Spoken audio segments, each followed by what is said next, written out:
Most farmers are chomping at the bit to begin spring field work, but that has yet to happen. While there is still time to plant corn for optimum yields, the weather needs to cooperate for that to happen. Brad Carlson is an extension specialist with the University of Minnesota.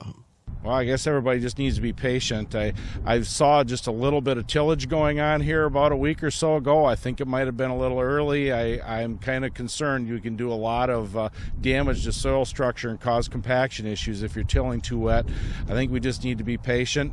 I know most years, there's been a couple of years we've had challenges, but in most years it does straighten out and things do get done on time. And I think most farmers that have been around long enough realize that, and it's just a matter of patience and faith.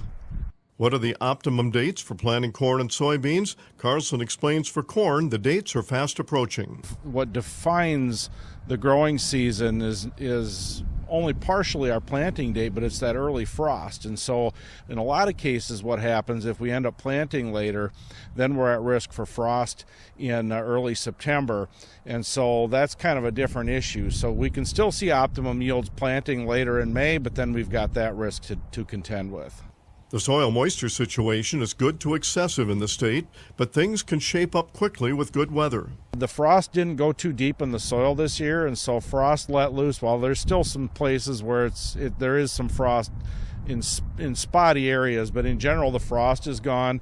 Water has been going down in fields. There's been a lot of places I notice where fields that are low on the landscape that hold water simply because it takes time for the drainage system to catch up.